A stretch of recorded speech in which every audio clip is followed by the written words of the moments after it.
There's a huge inventory reduction sale going on right now at Carpets Unlimited and Crandall's Home Furnishings. Buy one and get the second furniture item 10% off. Third item 15% off. Fourth item 20% off. And at Carpets Unlimited, Berber Carpet $1.39 a square foot installed with pad. Saxony Stainmaster Carpet $1.99 a square foot installed with pad. 18-inch ceramic tiles starting 89 cents a square foot. Laminate 99 cents a square foot. Come in today for the best selection. Crandall's Home Furnishings and Carpets Unlimited in Owensboro. See store for details.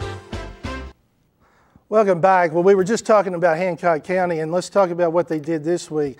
The Hornets go to Morgantown to play Butler County. Again, a game that you figure on paper the Hornets shape up to be the heavy favorite in. Once again, it didn't quite look like it was going to work out that way. Hancock's trailing at half. They're down 19-12 early in the third quarter, but then it's just over. Then Hancock County has so many offensive weapons. It just becomes a scoring fest for the Hornets. They wind up winning 48-27. What about this? 535 rushing yards for the Hornets. Boy, Butler County is going to have to really think about their run defense after that performance. Dylan Hubbard, 257 yards, 2 TDs on 25 carries. Eric Doyle, 110 yards on 9 carries. The Hornets just have an unbelievable amount of options offensively. You know, Justin Hamilton's a weapon. Chance Hamilton's a weapon. Haven't even seen Luke Case hardly because he's been hurt. He's battling an injury. You throw Luke Case in the mix at some point, and there's no telling what they could be. But it was a good win for him. Butler, 269 yards of offense. You know, it's still an impressive performance by Hancock, and I think we're just, as I said before the break, that Hancock-Owensboro Catholic game is shaping up to be quite a game, and I'm really looking forward to seeing that one here. And I think it's about 2-3 weeks out.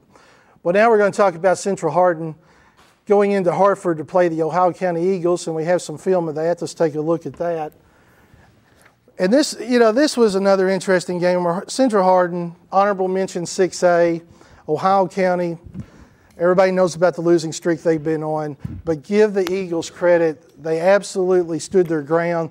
They're within a field goal, 24-21 going into the fourth quarter, and you would have to believe depth just kind of wore them down in the fourth quarter. Central Hardin winds up winning 37-21. And, you know, the Bruins, 363 yards of offense. There's nothing Ohio County needs to be at all embarrassed about by that, because Central Hardin has a very good team. And the key thing here was Ohio County had 3 turnovers. They made 6 against D.C. They made 4 on consecutive possessions in their opener against Hancock. So that is improving. And Cody Murphy is just continues to impress me as much as anybody. 163 yards on 16 carries, including a 56-yard TD run.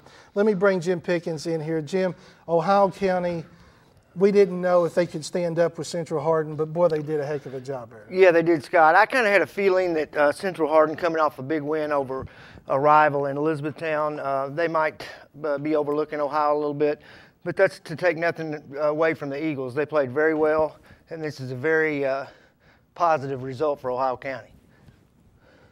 Well, I tell you what, Central Hardin, this is Mike Lawson's team.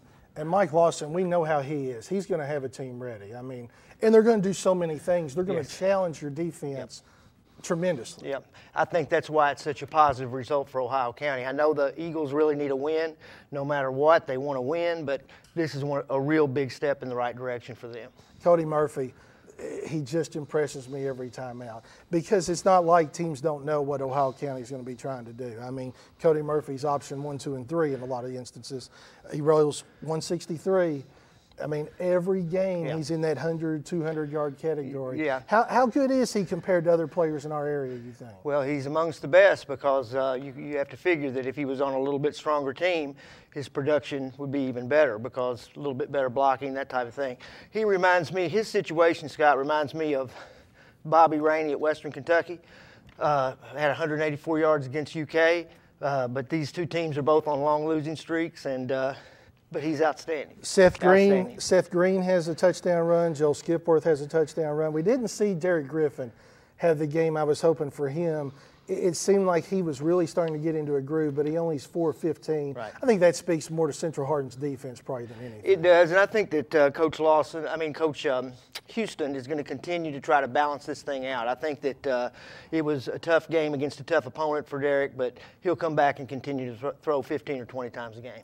Let's talk about Crittenden County and McLean County, and I tell you, I feel for David McCammon. I mean, McLean County, it just seems like things keep stacking up against him. You know, he gets hired late.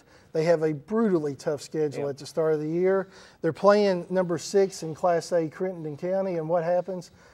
Apparently a rash of food poisoning breaks out. By the end of the game, they're down to 13 players, and to nobody's surprise, they lose 64-8. Yeah. You just feel for a team when they're going through so many things like that. Well, you know, Murphy's Law has sort of taken over here.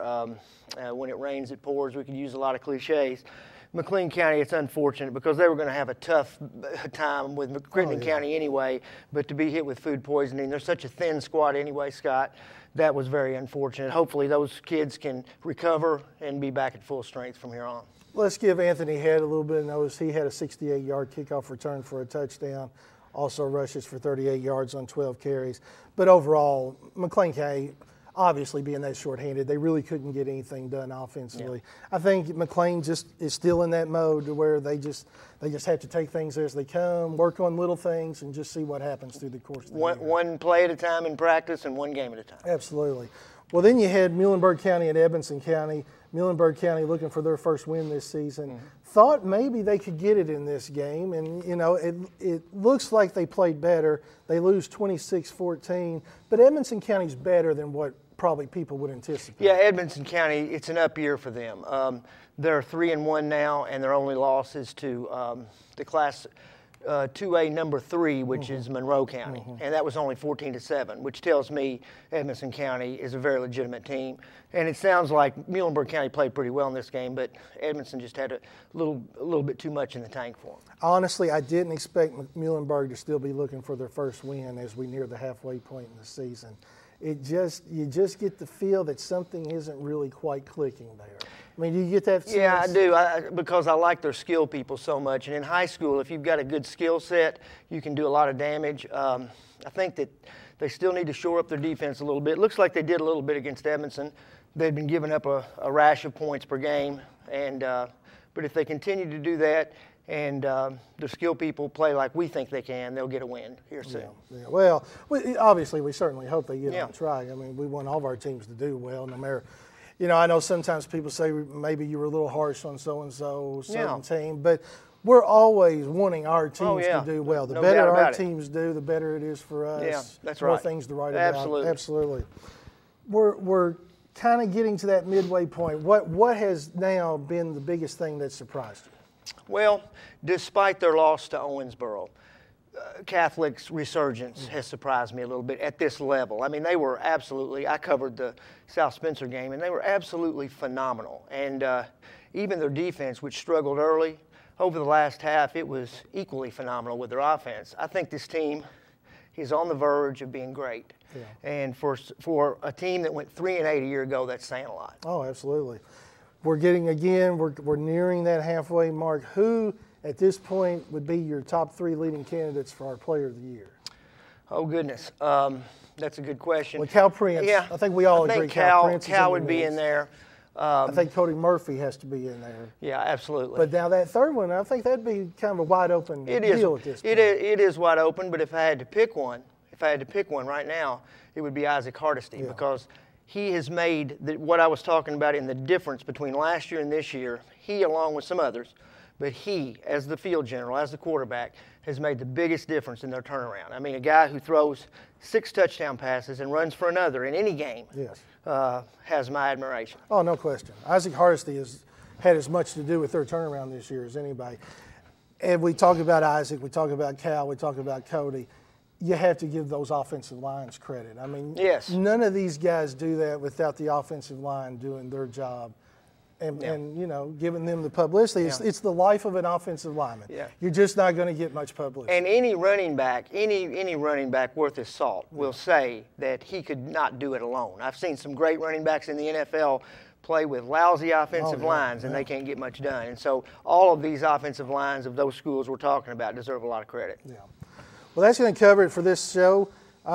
Coming up Thursday, you've got an interview with Paul Bates. Apollo was off this week, and they play Owensboro Catholic coming up Friday. I'm sure Paul's going to have a lot to say. I'm sure they've done a lot of work.